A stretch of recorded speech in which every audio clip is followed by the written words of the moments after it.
오늘 주시는 하나님 말씀은 마가복음 13장 24절부터 37절까지 말씀입니다. 마가복음 13장 24절부터 37절, 신약성경 78페이지에 있습니다. 신약성경 78쪽 마가복음 13장 24절부터 37절 말씀.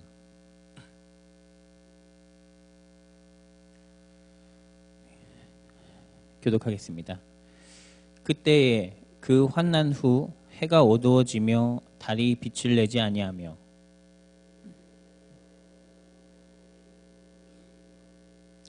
그때에 인자가 구름을 타고 큰 권능과 영광으로 오는 것을 사람들이 보리라.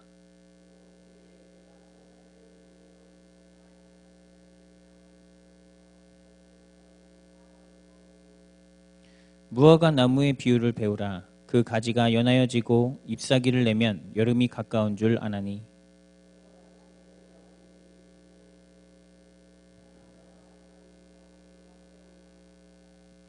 내가 진실로 너희에게 말하노니 이 세대가 지나가기 전에 이 일이 다 일어나리라.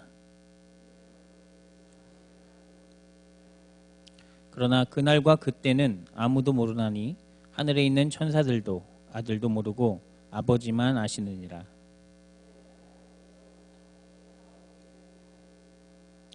가령 사람이 집을 떠나 타국으로 갈 때에 그 종들에게 권한을 주어 각각 사물을 맡기며 문지기에게 깨어 있으라 명함과 같으니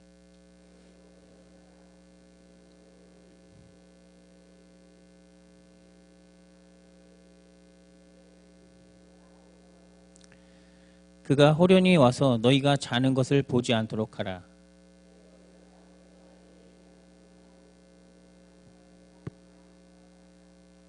아멘. 에베네셀 찬양단에서 오늘 악기 연주로 특송해 주시겠습니다.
사람에게 우리 서로 주님의 평화를 빕니다. 우리 인사하겠습니다. 주님의 평화를 빕니다. 네. 네. 반갑습니다, 성도 여러분.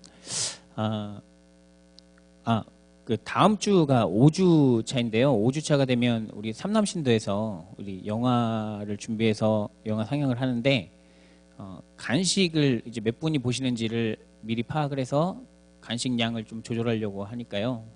혹시 다음 주에 시간 내셔서 영화를 보실 분들은 아래 1층 게시판에 그 체크를 할 수 있는 곳이 있습니다. 그 체크를 안 하신 분들은 나 영화를 봐야겠다 하시는 분들은 거기에다가 이렇게 V자로 이렇게 체크해 주시면 간식 준비하는데 많은 도움이 될 것 같다고 합니다. 좋은 영화니까 많이 봐달라고 하시네요. 우리 보통 요즘에 이제 과학자들도 여러 종류의 과학자들이 있는데 그 중에 우주를 연구하는 이제 우주 과학자들이 있습니다. 우주 과학자들이 연구하는 것 중에 많이 지금 가장 이제 궁금해하고 많이 연구하는 것이 다른 행성에 과연 외계인이 있을까? 뭐 이런 얘기 많이 들어보셨죠? 막 어떤 사람들은 외계인을 신처럼 이렇게 숭배하는 사람들도 외계인이 보내서 뭔가 우리가 지금 여기 이 땅의 지구인들은 외계인들이 지금 조종하고 있는 또 외계인들이 실험하고 있는 어떤 상태이다라고 생각하고 믿고 살아가는 사람들도 있는데 많은 과학자들이 지구와 비슷한 행성을 찾아보려고 이렇게 많은 연구를 하고 있습니다. 지구가 아무래도 우리가 살고 있는 이 지구가 영원히 사람이 살 수 있는 땅이지는 않을 것이라는 것을 이미 알고 있기 때문에 그런 연구들을 하고 있는데요. 다른 행성에 과연 이 지구와 같은 어떤 생명이 살 수 있는 환경이 과연 있을까라고 하면서 많은 연구들을 하고 찾아보려고 하고 있습니다. 자, 지구와 같은 환경에 있으려면 가장 중요한 것이 지구처럼 이렇게 생명이 살기 딱 좋은 행성이 되려면 가장 중요한 첫 번째 조건이 무엇이 될 것 같으세요? 필요한 거. 일단 그냥 제일 딱 한 가지만 말을 한다면 어떤 거요? 물, 공기, 네, 여러 가지 다 정말 중요한데 이런 환경이 만들어지려면 일단은 가장 중요한 게 태양과의 거리라고 합니다. 그래서 우리 지구보다 조금만 가까운 우리 금성만 해도 너무 뜨거워서 살 수 없는 환경이고 지구 바로 다음에 있는 화성만 해도 너무 추워서 살 수 없는 환경인 거예요. 딱 이 태양과의 지구의 거리가 1억 5천만 킬로미터라고 하는데 자 그러면 이 정도의 거리가 딱 너무나도 생명이 살아갈 수 있게 가장 적당한 딱 거리인 거예요. 그렇다면 이 태양계 안에는 지구밖에 없잖아요. 우리가 살고 있는. 그러면 적어도 우리가 이런 환경이 만들어지려면 다른 태양계로 아무튼 가까운 다른 태양계에서 찾아봐야 한다는 소리거든요. 자 그렇다면 우리 태양계에서 다른 태양계로 가야겠죠. 우리가 다른 땅에서 이런 땅을 산다고 한다면 자 그러면 일단은 거기까지 가야 되는데 다른 행성이 우리 지구와 똑같이 생겼다고 해서 우리가 여기라면 살 수 있겠다라고 생각하면 우리가 과연 거기까지 갈 수 있을까요? 자, 우리 태양계 크기에 대해서 간단하게 설명을 해드리겠습니다. 자, 우리가 살고 있는 태양계 보통 이야기하면 태양 다음에 수금지와 모톡천해명을 해가지고 이렇게 명왕성까지가 우리 태양계다. 요즘에 이제 명왕성은 이제 아니라고 발표가 났는데 그게 그 크기만이 태양계의 크기가 아니라 진짜 태양계는 태양을 중심으로 공전하는 행성들이 거기까지 있는 것일 뿐이고 우리가 살고 있는 이 태양계의 크기는 지구에서 그 태양에서 명왕성까지의 거리에 1,500배나 더 가야 우리 태양계라고 합니다. 그게. 그럼 거기까지에 가려면 우리 인간이 만들어낸 비행물체 중에 가장 빠른 게 보이저호라고 하는데요. 그 보이저호가 시속 6만 킬로까지 갈 수 있다고 합니다. 1시간에 지구를 한 바퀴 반을 돌 수 있는 속도예요. 자, 그게 태양계 끝까지 가려면 몇 년이나 걸릴까요? 네, 거의 그게 태양계 끝까지 가는 데에만 10,000년이 걸린다고 합니다. 시속 6만 킬로로 갈 수 있는 비행기가 10,000년이 걸려야 우리 태양계 끝에 간신히 그때서야 가게 되는 거예요. 자, 그러면 이미 40년 전에 출발했대요. 그 보이저 호가요. 그러면 언제쯤에 9,960년이 지나면 이제 태양계 끝에 간신히 지날 수 있다고 합니다. 네, 우리가 그때까지 기다릴 수 있을까요? 네, 그렇죠. 그러니까 우리가 다른 태양계, 다른 우리 지구와 같은 환경에서 어떻게 새로 살아볼 수 있을까 하는 이런 상상은 지금 가지고 있는 우리의 과학으로는 도저히 할 수조차 없는 그런 것이라고 할 수가 있습니다. 자, 하나님께서 이렇게 별과 별 사이의 거리를 이렇게 멀게 정말 사람이 닿을 수 없게 이렇게 만들어주신 이유가 뭘까요? 이 땅에서 살으라는 겁니다. 이 땅에서 너희가 이 하나님께서 만들어주신 이 생명체들과 함께 어우러져서 잘 관리하고 잘 만족하면서 자족하면서 이 땅에서 잘 사는 것이 바로 하나님의 또 뜻이라고 우리는 또 생각할 수가 있겠죠. 그렇다면 우리가 과학자들이 괜히 연구를 하는 게 아니라고 했지 않습니까?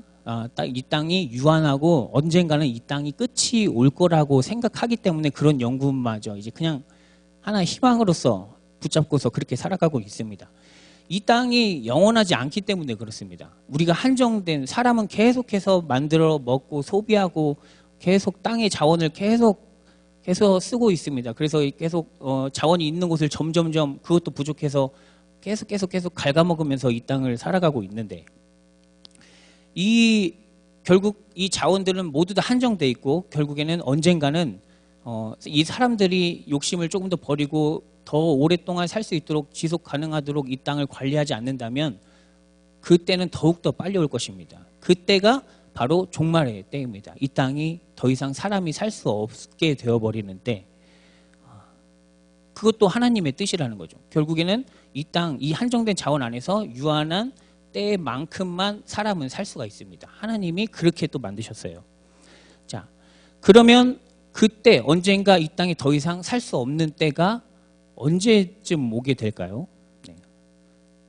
언제쯤 하나님께서 이 땅에, 이 슬픈 세상에, 이 어두운 세상에 오셔서 이 세상의 모든 법칙들을 무너뜨리시고 하나님만의 방법으로 세상의 모든 사람들을 통치하시는 날이 언제 올까? 라고 네? 아무도 모른다가 답인데 그거를 처음 생각했던 사람들이 있습니다. 이 2000년 전에 있었던 유대인들이 그런 생각을 처음 하기 시작했어요. 유대인들이 이 종말의 때를 생각하면서 자, 그때가 되면 하나님이 완전히 통치하시는 그때가 되면 이럴 것이다라고 상상하면서 그리면서 기록을 한 것, 이것을 묵시 사상이라고 합니다. 우리 다니엘서나 우리 요한계시록에 보면 아주 자세히 잘 나타나 있죠. 오늘 예수님께서 마가복음 13장 24절 25절에도 그런 그 당시에 가지고 있던 그런 생각들을 가지고 있는 것을 우리가 살짝 엿볼 수가 있어요. 24절과 25절에 보면 그때 그 환난 후 해가 어두워지며 달이 빛을 내지 아니하며 별들이 하늘에서 떨어지며 하늘에 있는 권능들이 흔들리리라 라고 했습니다. 자, 유대인들이 정말 이 땅이 끝날 수가 있구나라고 처음 생각하게 된 계기는 바벨론으로부터 우리 남유다가 완전히 멸망되고 성전이 무너져 버리고 그리고 이 가족들, 친지들, 왕, 지식인들이 모두 다 포로로 끌려가 버리게 되자 그때서야 이 이스라엘 백성들은 땅이 영원하지 않구나라는 것을 그때부터 깨닫기 시작했습니다. 왜냐하면 이 사람들은 지금까지 하나님께서 창조해 주시고 우리는 하나님의 선민으로서 영원히 하나님의 복을 받고 영원히 번성하면서 살아갈 줄만 알았는데 어느 순간 보니까 우리 모든 가족들 친지들이 막 포로로 끌려가고 죽어가고 쓰러지고 그리고 하나님이 계시면서 영원히 지켜주실 줄만 알았던 우리 백성들이 다 흩어져 버리고 그리고 하나님이 계시던 하나님을 예비하는 성전까지 다 무너져 버리는 일이 발생해 버리자 이 삶의 모든 이 근간이었던 그 자신들의 신앙 자체가 영원할 줄만 알았던 자신들이 무너지는 것을 보고 완전히 신앙을 다시 생각하게 되어버렸죠. 그냥 쓰러진 겁니다. 지금까지 우리가 생각하던 게 틀렸구나. 그때부터 이 땅이 끝날 수 있구나라는, 종말의 때가 올 수 있구나라는 생각을 그때부터 하기 시작한 겁니다. 그러면서 이 아무것도 저항도 하지 못하고 그냥 다 쓰러져 버리고 다 사라졌을 때 다시 이 땅의 종말을 생각하게 됐다는 것은, 이 땅의 이 종말은 그냥 끝 절망이 아니라 새로운 또 희망으로서 이들은 하나님께서 오시는 날을 생각하게 됩니다. 그래서 하나님이 직접 오셔서 이 땅을 모두 다, 이 땅의 모든 이 땅의 법칙들을 다 무너뜨리고 하나님의 방법으로 하나님만이 왕이 되셔서, 세상에 어떤 왕 이런 왕 저런 왕이 아니라 오직 여호와 하나님만이 왕이 되셔서 이 땅을 통치하시는 그런 날, 세상의 모든 차별, 모든 것들이 다 사라지고 모두 다 하나님의 백성으로서 살아가는 그런 날을 생각하게 됩니다. 그것이 바로 종말이라고 이야기할 수 있습니다. 모든 이 땅에서 가지고 있던 사람들의 질서, 사람들의 법칙, 사람들이 만들어오는 모든 법칙들이 다 의미가 없어진다는 것입니다. 자, 그러면서 오늘 24절, 25절을 보면 먼저 해가 어두워진다고 합니다. 해가 없어지면 모든 생명이 살 수가 없게 되죠. 그런 환경이 되면 바벨론의 왕도 어떤 힘을 쓸 수가 없습니다. 그리고 주인과 종의 관계가 있었다면 그런 관계도 아무런 의미가 없어지고요. 부와 권력, 지배국과 피지배국, 이런 모든 사람들 사이에서 있었던 소중하다고 생각했던 모든 것들이 아무런 의미가 없어집니다. 왜냐하면 모든 생명이 살 수가 없기 때문에 그런 것들은 다 의미가 없어지는 것이죠. 나라를 잃고 포로로 끌려간 이 유대인들은 이런 식으로 하나님이 우리에게 오셔서 우리를 다시 구원해 주실 것이다 라는 희망을 가졌습니다. 자, 그렇다면 그때는 언제일까요? 13장 32절로 가봅니다. 그러나 그날과 그때는 아무도 모르나니 하늘에 있는 천사들도 아들도 모르고 아버지만 아시느니라 라고 합니다. 그날과 그때는 이 세상의 마지막 때, 그 종말의 때를 말합니다. 하나님의 심판의 때. 그때가 되면 세상의 법칙, 적자 생존이나 약육강식, 자본주의, 사회주의, 이런 이야기들, 이 세상에는 자연적으로 일어나던 모든 법칙들, 그런 하나하나의 소소한 법칙들까지도 전부 다 의미가 없어지고 오직 하나님의 아들이신 이 인자가 와서 택하신 자들을 믿는 사람들을 구원해 주신다. 그것이 바로 묵시 사상입니다. 그 인자는 죽으시고 부활하셔서 하늘로 올라가신 바로 예수님을 지칭하고 있고요. 이 땅에 사는 동안 예수님을 기다리면서 희망을 가지고 살아가는 사람들이 바로 우리 여기 있는 그리스도인들, 예수님을 믿는 사람들, 믿음의 사람들입니다. 그때는 세상의 모든 질서가 사라지고 하나님의 질서가 세워질 것입니다. 우리는 그거 하나만, 세상의 그 모든 것들 속에 의미를 찾는, 세상 것에서 의미를 찾는 것이 아니라 그 하늘의 것에서 의미를 찾는 사람들이 되겠죠. 자, 그렇다면 그날과 그때는 종말의 때, 마지막 때인데 그때는 언제 오느냐? 언제다라고 얘기해주면 좋을 것 같죠. 사람들은 그것을 원합니다. 예수님께서 오늘 언제가 되고 아버지만 아신다고 했는데 이것에 대해서 사람들이 불만을 가진 사람들이 많았습니다. 좀 언제라고 좀 알려주면 얼마나 좋아요. 속 편하게. 그때만 기다리면서 살면 되니까. 그런데 예수님께서 그렇게 얘기해 주지 않으셨죠. 사람들은 이 종말의 때가 언제였으면 좋겠다라고, 언제라고 말해주는 사람에게 막 홀리기도 합니다. 그래서 모른다고, 어떤 사람들은 그때가 언제지요? 하면서 성경을 잘 안다고 생각하는 사람들이 누군가 그날이 언제일까요? 물어봤을 때 이게 그건 나도 알 수 없는 것이라고 대답하는 것이 부끄러웠는지 자존심이 상했는지, 누군가는 그 바벨론에게 포로로서 끌려갔을 때가 바로 그 종말의 때라고 이야기하는 사람들도 있었고요. 또 초기 기독교 시대 때 예수님이 하늘로 올라가시고 그 후에 유대전쟁, 큰 전쟁이 있었는데 그 당시에 가족들이 다 죽어나가고 왕이 또 포로로 끌려가고 이럴 때, 그때가 바로 종말의 때, 하나님이 이제 곧 오신다라고 이야기하던 사람들이 많이 있었습니다. 그러나 예수님의 말씀을 정말 잘 알고 예수님의 뜻을 잘 알던 사람들, 그런 사람들은 언제다, 이때다, 저때다라고 하는 이런 말들에 흔들리지 않고 예수님의 오늘 이 말씀, 그때는 아무도 모르고 오직 하나님 아버지만 아신다라는 이 말씀을 붙잡고 흔들리지 않을 수가 있었습니다. 그때를 아무도, 언젠지 아무도 모른다는 데에서 이 사람들은 많은 고민을 하기 시작합니다.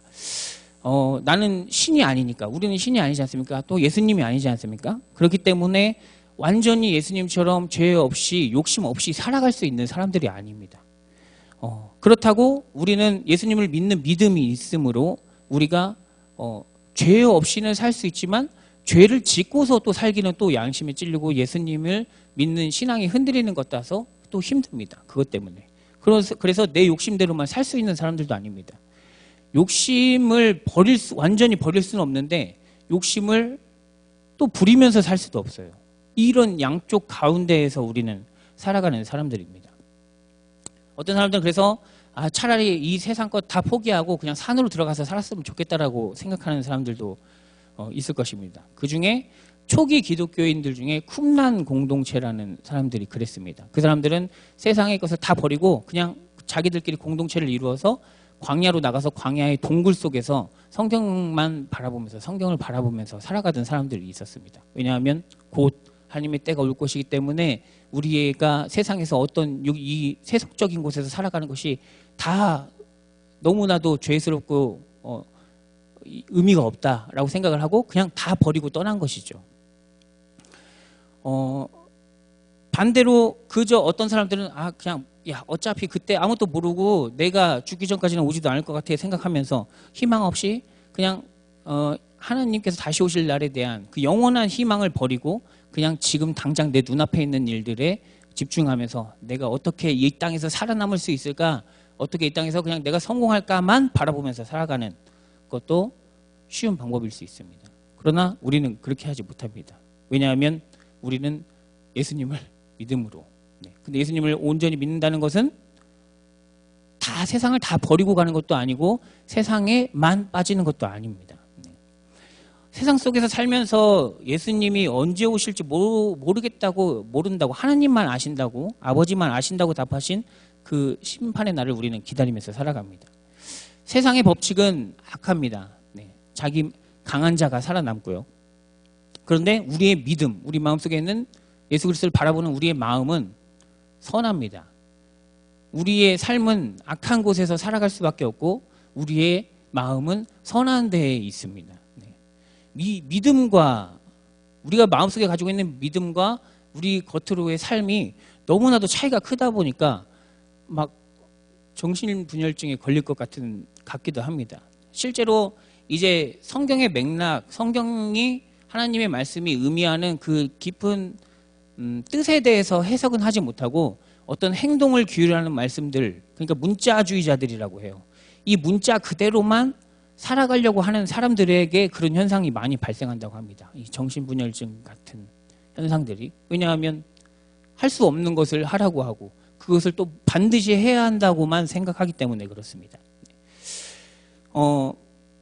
이 세상 속에서 믿음을 지키는 것이 무척 어렵다는 것은 사실인데 예수님께서는 이미 그것을 알고 계셨습니다. 신앙인들이 이 믿음을 끝까지 지킨다는 것이 무척 어려운 일이고 쉽게 쓰러질 수 있다는 것을 예수님은 알고 계셨습니다. 그래서 오늘 본문에서 그렇게 말씀하십니다. 깨어있으라.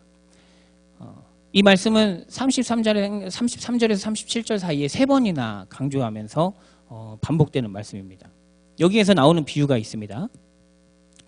외국에 가게 된 어떤 한 집 주인이 이 하인들에게 집을 맡기고 문지기에는 이렇게 말을 합니다. 내가 언제 돌아올지 모르니까 깨어 있어라 라고 합니다. 35절에서 36절을 한번 봐볼까요? 같이 함께 읽어보겠습니다. 시작. 그러므로 깨어 있으라. 집주인이 언제 올는지 혹 저물 때일는지 밤중일는지 닭 울 때일는지 새벽일는지 너희가 알지 못함이라. 그가 호련히 와서 너희가 자는 것을 보지 않도록 하라. 하인들의 삶이 얼마나 피곤했을까요? 그러니까 하인들 중에는 이런 말을 하는 사람들이 있었을 겁니다. 야, 주인이 없으니까 이때라도 우리 좀 쉬자라고 말하는 사람들이 있었겠죠. 이 기회에 우리 잠이나 좀 실컷 자보자. 이때가 기회다라고 생각하는 사람도 있었을 겁니다. 반대로 야, 주인이 없으니까 우리가 이럴 때 더 잘해야지라고 또 말하는 두 가지의 사람들이 있었겠죠. 간단하게 일단 쉽게 말하면. 그러면 성실하고 상 받을 종은 첫 번째 사람일까요? 두 번째 사람일까요? 네, 두 번째 사람이겠죠. 주인이 없을 때 더 잘해야지 라고 말하는 사람들이겠죠. 네. 그러므로 깨어 있으라. 네. 상 받을 종이 되기 위해서 심판 받을 날에 잘했다 칭찬받을 종이 되기 위해서 깨어 있으라라는 말씀입니다. 네. 여기서 깨어 있다라는 말은 좋은다, 잔다라는 말의 반대말인데 성경에서 졸거나 잔다는 말은 우리가 지금 이 자리에서 지금 졸거나 잔다는 뜻이 아니라 영적으로 죽어 있다. 지금 하나님에게 관심이 없다라는 뜻입니다. 네. 그냥 실제적으로 우리가 우리 몸이 잠자는 것 이런 거 말고요. 우리의 영이 하나님에게 관심이 없다라는 것이 바로 이 존다, 잔다라는 뜻입니다. 그 말의 뜻입니다. 내가 지금 당장 하나님과 함께 하지 않아도 괜찮다라고 생각하면서 사는 것. 세상에서 인정받고 사는 것이 내 인생의 전부이고 유일한 삶의 목적이 되어서 살아가는 사람들. 그러면서 내 눈앞에 있는 잠깐의 이 취해지는 이익에 만족하면서 살아가는 사람들. 하나님에게 관심 없는 사람들입니다. 네. 그런 사람들을 성경은 조는 사람들, 자는 사람, 잔다라고 이야기하기도 하고요. 직접적으로는 죽어있다라고 말을 하기도 합니다. 하지만 깨어있는 사람들은 어두운 세상 속에서도 내가 어두운 세상 속에서 살지만 과연 내가 어떻게 하나님과 함께 하나님과 동행하면서 살 수 있을까에 대해서 고민하면서 살아가는 사람들, 그런 사람들이 바로 깨어있는 사람들입니다. 주인이 언제 올까 더욱 긴장하면서 사는 삶. 정신 차리지 않으면 어느 순간 내가 쓰러질까 걱정하면서 막 긴장하면서 살아가는 삶. 가장 악한 때에 주님께서 오신다라는 것을 우리는 알고 있습니다. 여호와께서 세상의 이 사람들의 죄악이 가장 가득한 때에 노아를 통해서 이 땅을 심판하신 것처럼 이후에 예수께서 오시는 날도 이 땅이 더 이상 회복할 만한 희망이 없을 만큼 그만큼 칠흑 같은 어둠이 찾아왔을 때 그런 가장 깊은 밤, 그런 밤에 주님께서 다시 오신다라는 뜻입니다. 세상에 죄악이 가득할 때 종말이 옵니다. 아주 우리가 밤을 잠을 안 자고 있어 보면 알지만 밤이 깊으면 깊어질수록 우리가 잠이라는 유혹에 빠지기는 훨씬 쉽죠. 어느 순간 잠깐 정신 차리지 않으면 잠들어 버립니다. 그처럼 세상에 죄악이 가득할 때, 아주 악한 세상이 됐을 때 믿는 사람들이 그 죄에 빠져들기라는 더 쉬워지고 잠깐만 정신을 차리지 않으면 그냥 쓰러질 수밖에, 또 졸 수밖에, 이 말씀대로 말하면 졸고 자는 사람들과 함께 있을 수밖에 없게 되는 겁니다. 이것을 주의해서 항상 더 어두워지는 때일수록 더 정신 차리고 더 깨어 있으라. 그래서 오늘 이렇게 3번이나 예수님께서 강조하신 것이죠. 그림 한 장을 준비했는데 우리 그림 한 장만, 우리 잠깐만 그림을 한번 자세히 한번 봐주시기 바랍니다. 홀먼 헌트라는 사람입니다. 세상의 빛 그림 제목이고요. 생명의 주인이신 예수님이 문 앞에 오셨습니다. 그림을 한번 잘 봐주세요. 자, 뒷배경에 보면 숲속 저 뒤에 하늘을 보면은 어떤 때 몇 시 정도 되는 것 같으세요? 한 4, 5시, 6시 정도에 이제 해가 떠오를까 말까 하는 그때. 이 해 뜨기 바로 직전이 가장 어두운 때라고 합니다. 그때에 빛이 오십니다. 예수님이. 그런데 문은 열려 있나요? 닫혀 있나요? 닫혀 있죠. 그런데 문 앞에 보면 풀의 키가 어떻습니까? 풀이 아주 키가 크게 자라 있습니다. 문이 아주 오랫동안 닫혀 있었다는 것을 우리는 생각할 수가 있죠. 주인이 올 날을 완전히 잊고 살았는지 그런 추측을 해볼 수 있을 것 같습니다. 그리고 저 문을 주인이신 예수님이 그냥 열고 들어가서 야 내가 왔다라고 이렇게 해버리면 얼마나 좋을까요? 예수님은 왜 안 들어가실까요? 자세히 보면 저 문에 바깥에 손잡이가 없습니다. 오직 이 예수님께서 들어오시고 나가시는 것은 안에 있는 우리가 우리의 마음을 열고 닫아서 우리에게 예수님을 받아들이느냐 못 받아들이느냐, 이것은 우리에게 달려있다는 것이죠. 우리가 결국 깨어있지 않으면 예수님은 우리의 닫힌 문 안으로 들어오실 수가 없습니다. 초기 기독교인들이 그렇게 생각을 했습니다. 자, 예수님이 얼마 지나지 않아서 곧 오실 거야 라고 생각을 했습니다. 그러나 시간이 지나서 내 주변 사람들은 또 많이 핍박을 받기도 하고 힘들어하고 있는데, 예수님이 오실 거라고 계속 믿고 기다렸는데 시간이 점점 지연되었습니다. 그러자 그때마다 점점 시간이 지날수록 많은 사람들이 믿음을 잃어버립니다. 점점 믿음의 사람들이 떨어져 나가기 시작했죠. 네. 그때 마가가 오늘 예수님의 이 말씀을 강조했습니다. 야, 깨어있어라. 지금 더 어두워지는데 지금 쓰러지면 안 돼 라고 이야기한 것이죠. 깨어있어라. 네. 사람은 자기 스스로 구원에 이를 수가 없습니다. 네. 과학이 아무리 발달해서 우리 인간이 영원히 살 수 있는 몸을 가질 수 있게 된다고 하더라도 행복까지 보장해 줄 수는 없겠죠. 네. 그 날과 그 때가 오면 어떻게 될까요? 네. 하나님의 심판의 날이 이 땅에 온다면, 보통 요즘에 어떤 사람들은 뭐 천국에 갔다 왔다고 하면서 꿈을 꿨는데 그 천국이 이렇게 생겼다라고 여러 가지 구체적인 모습을 말하는 사람들이 있지만, 그것이 모두 다 정확한 답은 아닙니다. 정말 정확한 답이라고 말할 수 있는 것은 오늘 예수님께서 말씀하신 그 날과 그때는 아무도 모르고 오직 아버지만 아신다. 이게 정확한 답입니다. 한마디로 하나님의 뜻 안에 하나님께서 알아서 하실 일이라는 거죠. 그 일은 하나님 마음이라는 것입니다.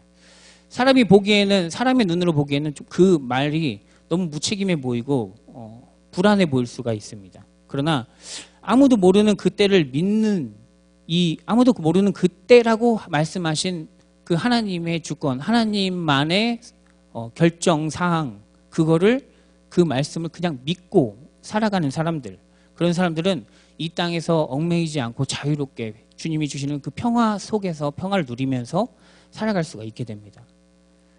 이것을 믿으시기 바랍니다. 언젠가 하나님만의 고유한 방식으로 세상에 오실 그 날을 기다리면서 항상 깨어있는 우리 여기 계신 모든 성도님들이 되시기를 바랍니다. 우리 마지막 구절인 37절에 예수님이 우리에게 말씀하신 것을 읽고 말씀을 마치도록 하겠습니다. 37절입니다. 시작. 깨어있으라. 내가 너희에게 하는 이 말은 모든 사람에게 하는 말이니라 하시니라. 아멘. 기도하겠습니다. 볼지어다 내가 문 밖에 서서 두드리노니 누구든지 내 음성을 듣고 문을 열면 내가 그에게로 들어가 그와 더불어 먹고 그는 나와 더불어 먹으리라. 주님, 세상은 수시로 우리를 넘어뜨리려 합니다. 그러나 우리는 주님의 약속을 믿음으로 중심을 잡을 수가 있습니다. 주님, 우리가 주님의 말씀을 따라 항상 깨어있게 하시고 주님이 오시면 곧바로 문을 열기 위해 기다리는 사람처럼 되게 하여 주시옵소서. 예수님의 이름으로 기도합니다.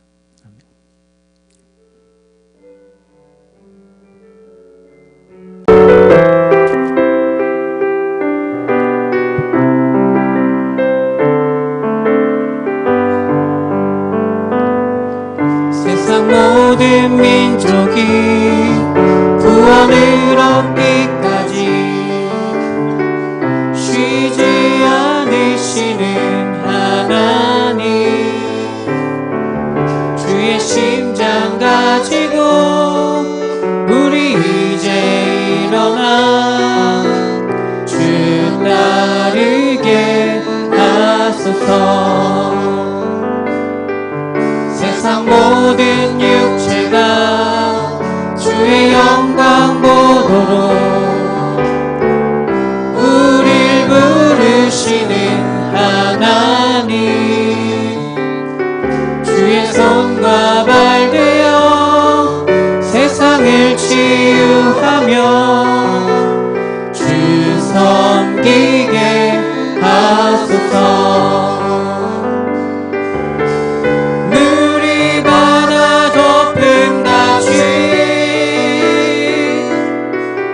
여호와의 영광을 인정하는 것이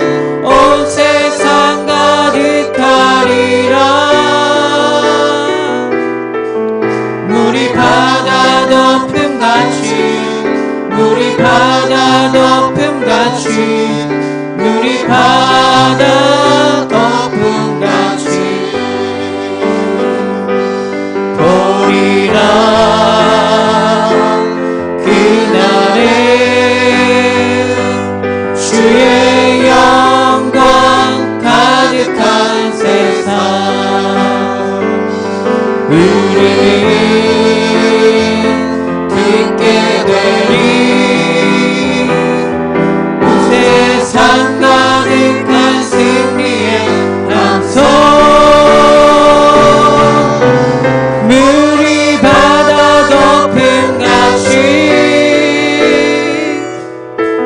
여호와의 영광을 인정하는 것이 온 세상 가득하리라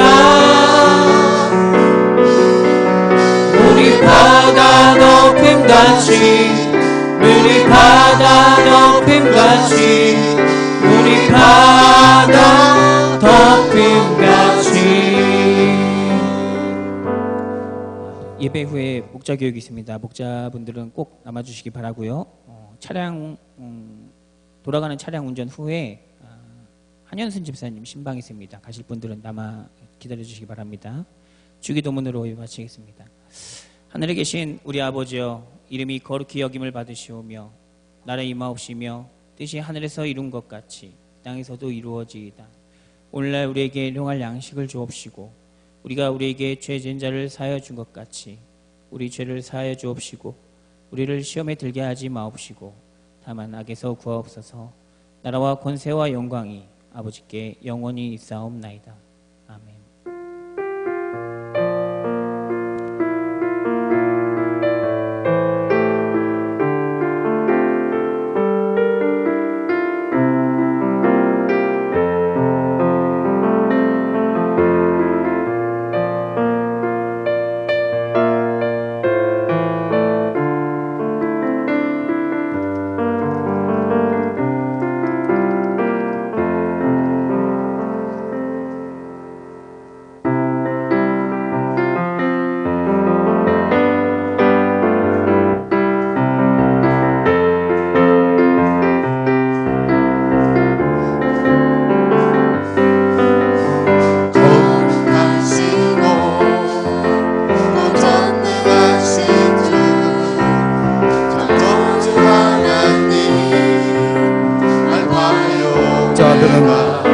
모여주시기 바랍니다. 우리 목자들 앞으로